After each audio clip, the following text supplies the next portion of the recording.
విధంగా దక్షిణముఖ ద్వారంగా ఉంది. ఇక్కడ స్వామిని ఆత్మారామ స్వామి పిలుస్తారు.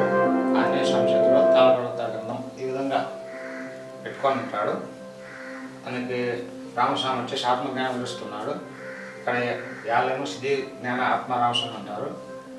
కాబట్టి సీతారామ సమాధానం అనేది జరుగుతూ ఉంటుంది.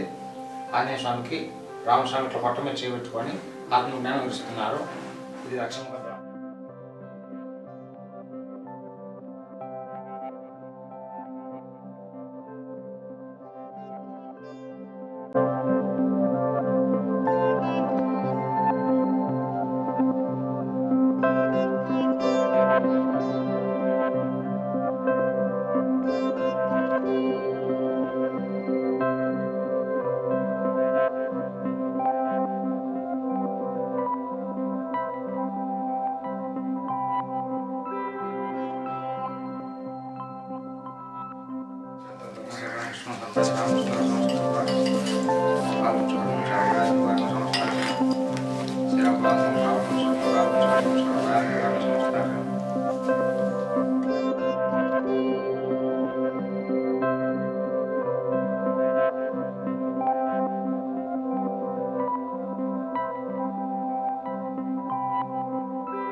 అందరికీ నమస్కారం. ఈరోజు చల్లగిరిగల శ్రీ కోదండరామస్వామి దేవస్థానం నందు ఉన్నాం. గతంలో పూర్వం నుంచి కూడా ఈ దేవాలయం పేరు ఆత్మ రామస్వామిగా ఉండేది. కాలక్రమంలో అది పట్టాభి సీతారామ స్వామి దేవాలయంగా పేరు మార్చడం జరిగింది. పరిషత్ కుమారుడైనటువంటి జనమేజయ మహారాజు సర్పయాగం చేయుచుండగా ఆ సర్పము వచ్చి ఆ జనమేజయుని కుమారులైన ఆయన తమ్ముడు కుక్కను కొట్టి తన కుక్కను కొట్టిన దుఃఖించుతుండగా ఈ పాపం పోవుటకు సోమశాస్త్రుని పురోహితునిగా ఉంచుకొని దక్షిణాముఖంగా 108 రామాలయాలను జనమేజయుడు నిర్మించాలని ప్రతిష్ఠించినదని పూర్వపు గాథ, పురాణ గాథ.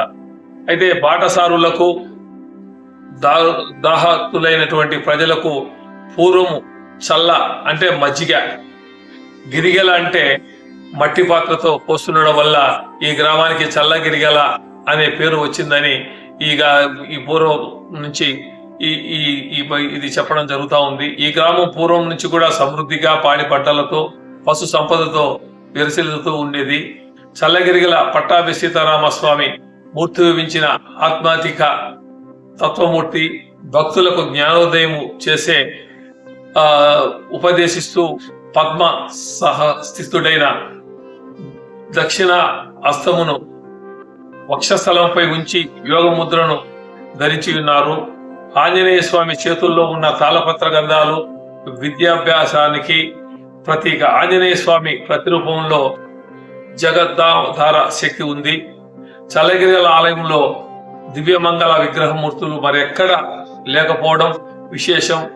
శ్రీరామచంద్రమూర్తి అరికాలలో సుదర్శన చక్రంతో పాటు సీతామాత దక్షిణ హస్తంలో తామర పుష్పం, ఎడమ చేతిలో పండు ధరించి ఉండగా లక్ష్మణస్వామి ధనురార్థుడై ఉన్నారు. శిల్పకళాశోభితుడైన విగ్రహాల చుట్టుగల తోరణాలతో మంగళకరమైనటువంటి ఏనుగులు, పద్మాలు, పూల తీగలతో చిత్రము చెక్కబడి ఉన్నట ఇక్కడ ప్రత్యేకత. ఈ చల్లగిరి దేవస్థానానికి ప్రత్యేకత ఎందుకంటే మనకు భద్రాచలం తర్వాత మనకు ఒంటిమిట్ట కోదండరామస్వామి దేవస్థానం ప్రతీతిగా ఉంది. దాని తర్వాత దక్షిణాముఖం కలిగినటువంటి మన ఈ రామాలయము చరిత్ర కలిగినటువంటిది. 11వ శతాబ్దం ఉత్తరార్థంలో 1150 తర్వాత జనమేజయుడు దక్షిణాముఖంగా నిర్మించినట్టు లలిత ఉపాసక స్వర్గీయ మంచి శేషాద్రి శర్మ కడప మండల చరిత్రలో ధృవీకరించి ఉన్నారు. సర్వమత సామరస్యానికి ప్రతీక అయిన ఈ ఆలయానికి వివిధ ప్రాంతాల నుంచి వేలాది మంది భక్తులు కుల మతాలకు అతీతంగా మొక్కులు చెల్లించుకొని సందర్శించి పూజించుకోవడం జరుగుతూ ఉంది. ఎంతో పవిత్రత, ఎంతో చరిత్ర కలిగినటువంటి దేవాలయము. ఇది పర్యాటకులకు పర్యాటకులకు కూడా ఇది తెలిసి ఇక్కడ ఎందుకంటే భక్తులు కోరుకున్న కోరికలు తీర్చే స్వామి అని చెప్పేసరి, మరి అదే విధంగా అనారోగ్యం గురైనటువంటి వాళ్ళు కూడా ఇక్కడ వచ్చి నిద్రలు చేసిపోవడము, ఇక్కడ వివాహాలు చేసుకుంటే మంచిగా జరుగుతుందని చెప్పేసరి ప్రజలు చాలా మంది ఇక్కడ వివాహాలు రామస్వామి దేవస్థానంలో, సీతారామస్వామి దేవస్థానంలో ఈ రోజు చేసుకోవడం కూడా జరుగుతా ఉంది, పట్టాభిరామస్వామి దేవస్థానంలో. కాబట్టి ప్రజలందరూ కూడా ఎంతో భక్తి శ్రద్ధలతో ప్రతి సంవత్సరం కూడా ఇక్కడ ఉత్సవాలు జరుగుతాయి.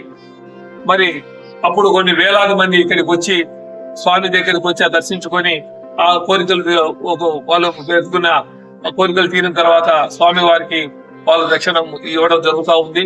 కాబట్టి ఇటువంటి దేవస్థానం మన ప్రాంతంలో కడప జిల్లాలో ఈ దక్షిణాముఖం కలిగినటువంటి ఏకైక దేవస్థానం మన కోదండరామస్వామి దేవస్థానం అని చెప్పేసి, పట్టాభిరామ సీతారామస్వామి దేవస్థానం అని చెప్పేసి తెలియజేస్తూ సెలవు తీసుకుంటున్నాను.